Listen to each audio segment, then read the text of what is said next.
Hubo una época en la que el automóvil familiar americano no era simplemente un medio de transporte.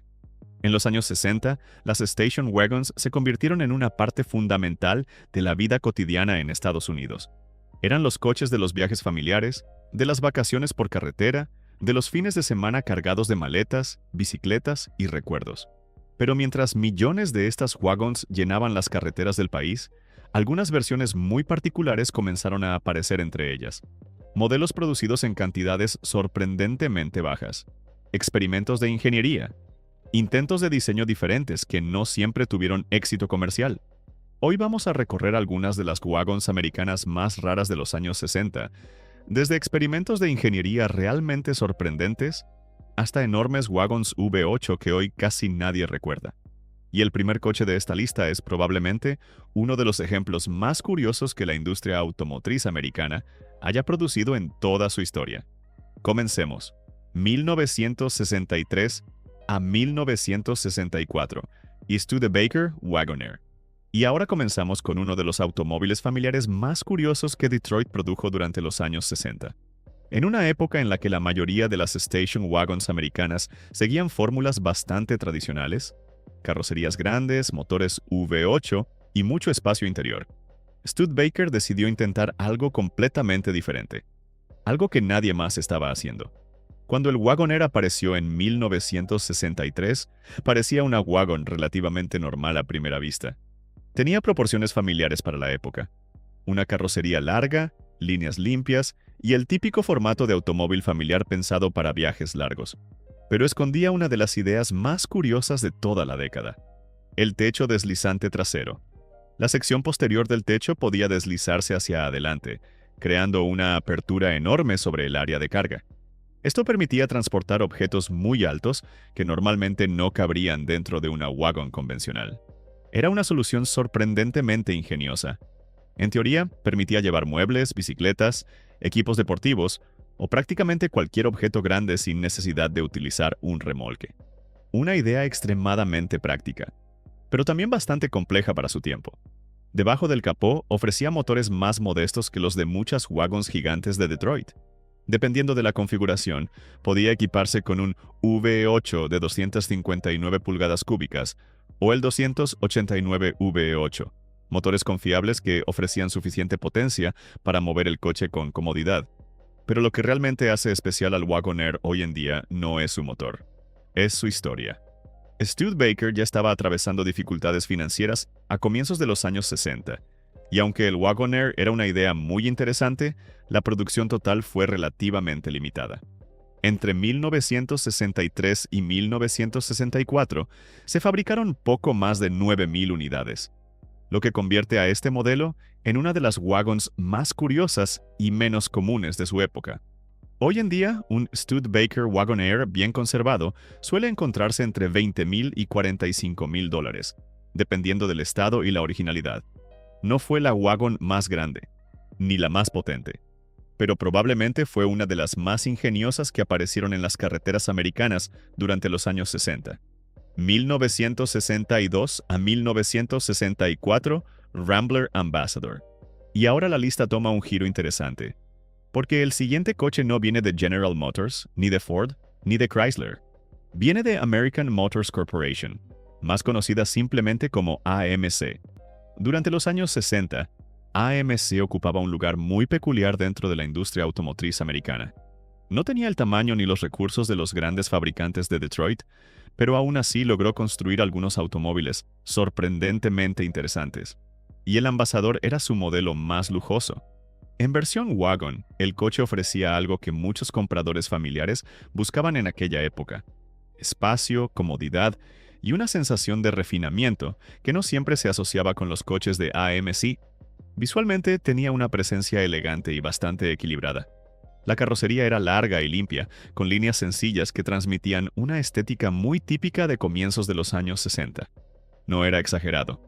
No intentaba parecer deportivo, pero sí se veía sólido y bien proporcionado. Debajo del capó ofrecía motores que podían ser bastante respetables para un coche familiar de la época.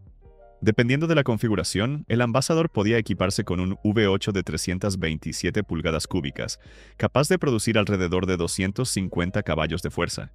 Eso era más que suficiente para mover esta wagon con soltura en autopistas largas, especialmente considerando el enfoque del coche hacia la comodidad familiar.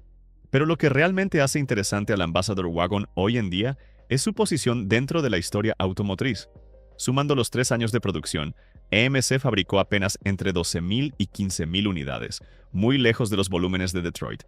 Hoy es bastante menos común ver uno en reuniones de clásicos que encontrar wagons equivalentes de Chevrolet o Ford.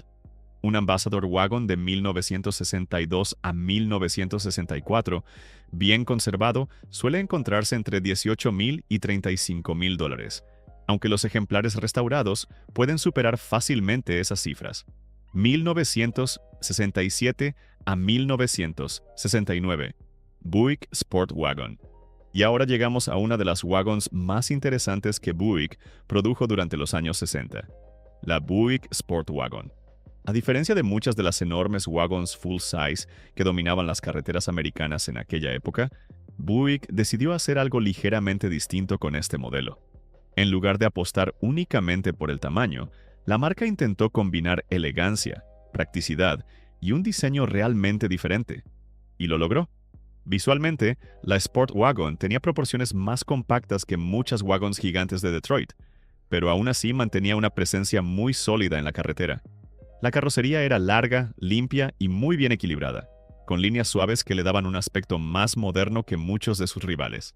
Pero lo que realmente hacía especial a este modelo estaba en el techo, el famoso Vista Roof. Buick elevó ligeramente la sección trasera del techo e incorporó una fila adicional de ventanas laterales sobre el área de pasajeros. Este diseño no solo hacía que el coche fuera inmediatamente reconocible, sino que también permitía que el interior recibiera mucha más luz natural. Para las familias que viajaban largas distancias, esto hacía que el habitáculo se sintiera más abierto y cómodo. Bajo el capó, la Sport Wagon ofrecía motores V8 bastante respetables para un coche familiar de este tamaño.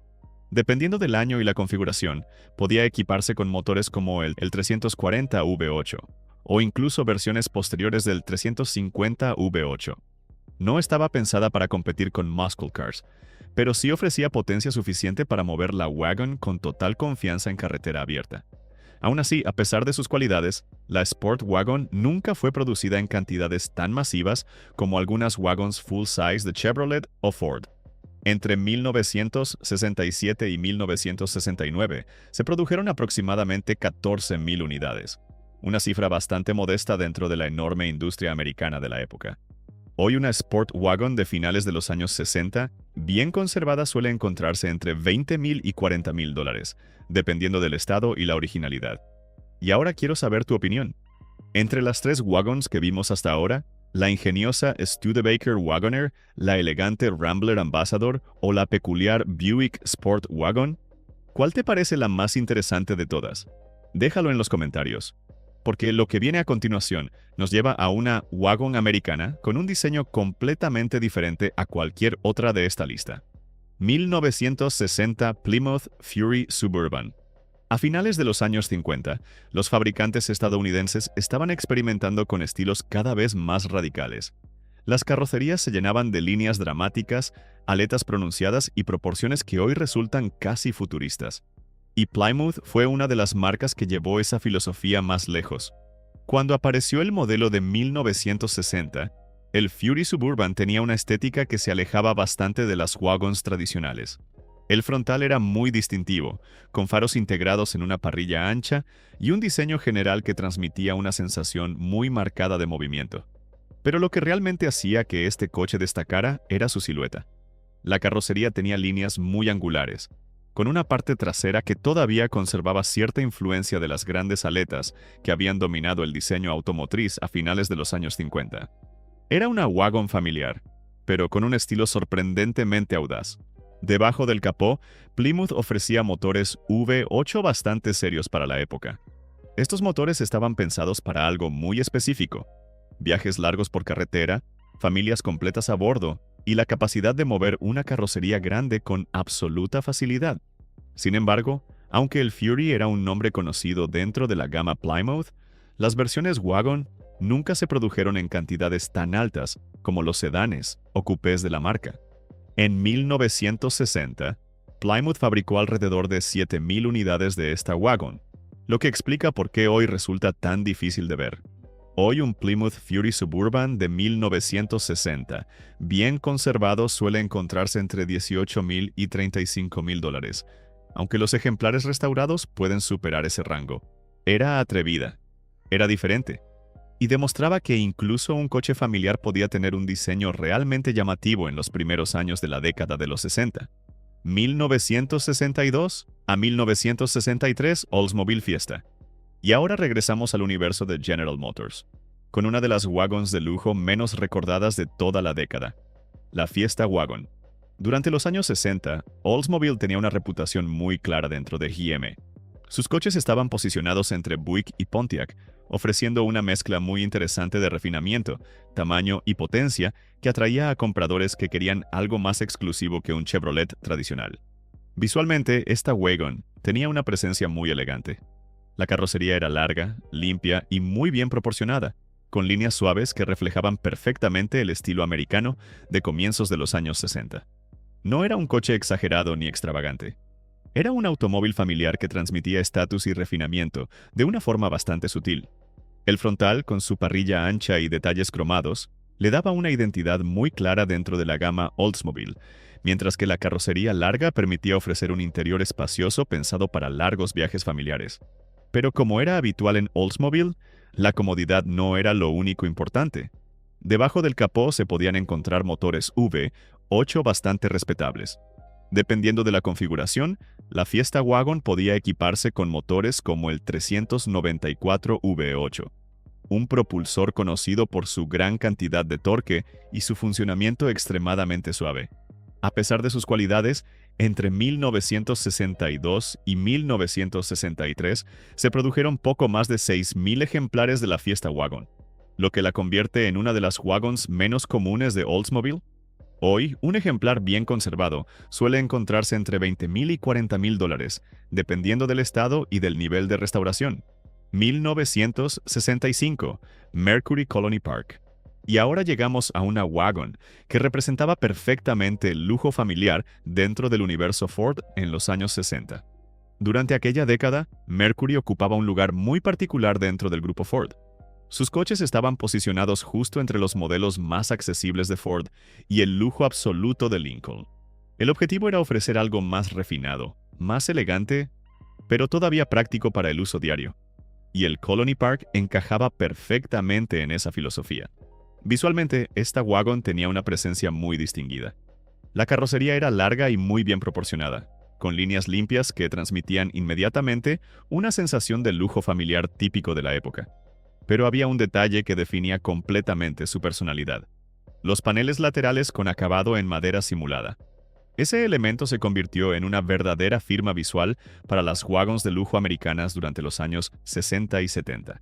En el Colony Park, la combinación entre las grandes superficies laterales, el cromado y la madera, creaba un coche que se veía elegante incluso entre otros automóviles grandes de su época.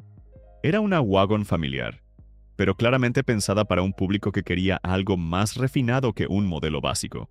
Bajo el capó, podía equiparse con motores V8 bastante respetables para un automóvil de este tamaño. Uno de los más comunes era el 390 V8, un motor potente y muy confiable que entregaba suficiente torque para mover esta enorme carrocería con total suavidad. Era potencia pensada para viajes largos, autopistas abiertas, familias completas a bordo y kilómetros de carretera por delante. Sin embargo, aunque el Colony Park era un modelo respetado dentro de la gama Mercury, las versiones wagon nunca se produjeron en números tan altos como los sedanes o coupés de la marca. En 1965 salieron de fábrica alrededor de 8,000 unidades. Hoy un Colony Park Wagon de 1965, bien conservado, suele encontrarse entre $20,000 y $40,000, dependiendo del estado y la originalidad. Y ahora quiero saber tu opinión. Entre los últimos 3 coches que vimos, la atrevida Plymouth Fury Suburban, la elegante Oldsmobile Fiesta Wagon o la refinada Mercury Colony Park, ¿cuál te parece la más interesante de todas? Déjalo en los comentarios. 1964. Pontiac Catalina Safari Wagon. Durante los años 60, Pontiac era conocida por construir coches con una personalidad ligeramente más agresiva que muchas otras marcas dentro de GM. Incluso en modelos grandes y familiares, la marca intentaba mantener una identidad propia. Y el Catalina Safari era un buen ejemplo de eso. Visualmente tenía una presencia muy sólida en la carretera. La carrocería era enorme, larga y muy bien proporcionada, siguiendo la fórmula clásica de las wagons full-size americanas de la época. Pero a diferencia de algunos rivales más conservadores, Pontiac incorporaba ciertos detalles de diseño que hacían que el coche se sintiera un poco más dinámico. El frontal con la parrilla dividida característica de la marca, las molduras cromadas y las líneas laterales bastante definidas le daban una identidad muy clara dentro del universo de GM. Era una wagon familiar, pero con un pequeño toque de carácter deportivo. Bajo el capó, el Catalina Safari podía equiparse con algunos motores bastante serios para un coche familiar de este tamaño. Entre las opciones más conocidas estaban el 389 y el aún más potente 421 V8, motores que también aparecían en varios modelos de alto rendimiento de Pontiac. Eso significaba que, incluso siendo una enorme wagon familiar, este coche podía ofrecer un rendimiento bastante respetable en carretera abierta. Aún así, como ocurría con muchas wagons full-size de la época, la versión Safari nunca se produjo en cantidades tan altas como los sedanes Catalina. Pontiac produjo aproximadamente 9.000 unidades de esta wagon en 1964, una fracción mínima comparada con los sedanes. Con el paso de los años, muchas desaparecieron, lo que hace que hoy en día sea bastante menos común encontrar una Catalina Safari Wagon en reuniones de clásicos. Un ejemplar bien conservado suele encontrarse entre $22,000 y $45,000, dependiendo del estado y del nivel de restauración. Era grande, potente y muy representativa de una época en la que incluso los coches familiares podían esconder motores realmente serios bajo el capó. 1966. Chrysler Town y Country. Y ahora llegamos a una de las wagons más elegantes que se podían encontrar en Estados Unidos a mediados de los años 60. La Town y Country. Durante décadas, este nombre había sido reservado para algunos de los automóviles familiares más refinados que Chrysler producía. No eran simplemente wagons grandes para transportar pasajeros y equipaje. Eran wagons diseñadas para ofrecer lujo real. Visualmente, este modelo transmitía exactamente esa sensación. La carrocería era enorme, larga y muy equilibrada, con proporciones que reflejaban perfectamente el estilo americano de mediados de los años 60. Era un coche pensado para familias que querían espacio, pero también querían elegancia. Debajo del capó, el Town y Country podía equiparse con motores V8 bastante serios para un automóvil de este tamaño. Una de las opciones más conocidas era el 383 V8, un motor potente y muy suave que entregaba suficiente torque para mover esta enorme carrocería con total facilidad. A pesar de su refinamiento, las versiones wagon de Chrysler nunca se produjeron en cantidades tan altas como los sedanes o coupés de la marca. En 1966 se fabricaron cerca de 7.500 unidades, un número relativamente bajo incluso para los estándares de Chrysler. Un ejemplar bien conservado suele encontrarse entre $25,000 y $50,000, dependiendo del estado y de la originalidad. Era enorme, elegante y profundamente representativa del concepto del lujo familiar americano durante los años 60. 1962, Buick Invicta.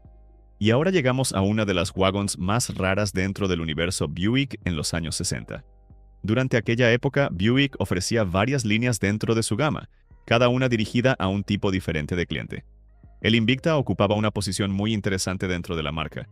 Ofrecía más prestigio y tamaño que los modelos más accesibles, pero sin llegar al nivel de lujo absoluto que representaban los grandes Electra. En versión wagon, ese concepto se volvía aún más interesante. Visualmente, tenía una presencia muy elegante.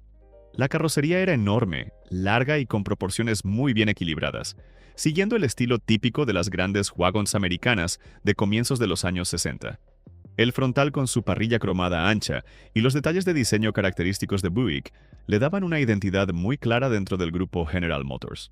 Era una wagon familiar, pero con una sensación evidente de prestigio y refinamiento. Como era habitual en Buick, la potencia tampoco faltaba. Debajo del capó se encontraba el conocido V8 de 400, 1 pulgadas cúbicas, también llamado el famoso Nailhead. uno de los motores más respetados que la marca produjo durante esa época. Este motor generaba una enorme cantidad de torque, algo ideal para mover con facilidad una carrocería tan grande y pesada. No estaba diseñado para ser un coche deportivo, pero sí ofrecía potencia suficiente para recorrer largas distancias por autopista con total autoridad. Sin embargo, lo que realmente hace especial a este coche hoy en día es su rareza. Ese año Buick produjo menos de 6.000 unidades, lo que explica por qué hoy casi nunca aparece en reuniones de clásicos.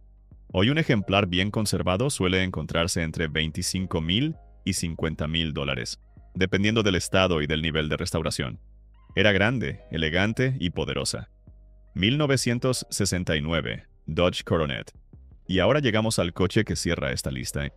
Una wagon que demuestra que incluso dentro del mundo de los muscle cars también existían versiones familiares sorprendentemente raras. Cuando la mayoría de la gente escucha el nombre Coronet, normalmente piensa en algo muy diferente, en los motores 440, en los Hemi y en los grandes muscle cars que dominaban las calles americanas a finales de los años 60. Pero Dodge también ofrecía una versión mucho menos conocida, una station wagon. Visualmente mantenía muchas de las líneas del modelo sedán. La carrocería era larga y muy sólida, con el frontal característico de Dodge de finales de la década, y una silueta que mezclaba el estilo familiar con la presencia robusta de los coches de la marca. No era tan elegante como algunas wagons de lujo, pero tenía una personalidad muy clara. Debajo del capó podía equiparse con motores V8 bastante respetables. Dependiendo de la configuración, el coche podía montar motores como el 318, el 383 o incluso versiones más potentes dentro de la gama Coronet. Eso significa que, aunque era un coche familiar, todavía podía ofrecer un rendimiento bastante serio para un vehículo de este tamaño. Y ahí está precisamente lo que hace tan interesante a este modelo hoy en día. Las wagons basadas en plataformas de muscle cars nunca fueron tan populares como los coupés o los sedanes. La mayoría de los compradores que querían rendimiento elegían versiones deportivas, no familiares. Por esa razón, en 1969, Dodge fabricó alrededor de 5.000 unidades, una cifra muy pequeña para un modelo de gran producción como el Coronet. Hoy un ejemplar bien conservado suele encontrarse entre $25,000 y $45,000, aunque las unidades restauradas o muy originales pueden superar fácilmente esas cifras. Ahora, después de recorrer todas estas máquinas, queda algo muy claro. En los años 60, las station wagons americanas no eran simplemente coches familiares. Eran automóviles capaces de combinar espacio, potencia, diseño y en algunos casos, una rareza que hoy resulta realmente sorprendente. Pero ahora quiero saber tu opinión. De todas las wagons raras que vimos hoy, ¿cuál te parece la wagon americana más interesante o más rara de todas? ¿La Studebaker Wagonair? ¿La Plymouth Fury Suburban? ¿O la Dodge Coronet Wagon? Déjalo en los comentarios, porque siempre es interesante ver cuál de estas máquinas olvidadas despierta más curiosidad entre los verdaderos entusiastas.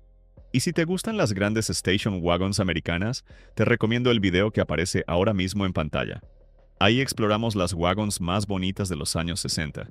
Una década llena de diseños elegantes, carrocerías enormes y algunos de los automóviles familiares más icónicos que Detroit haya producido.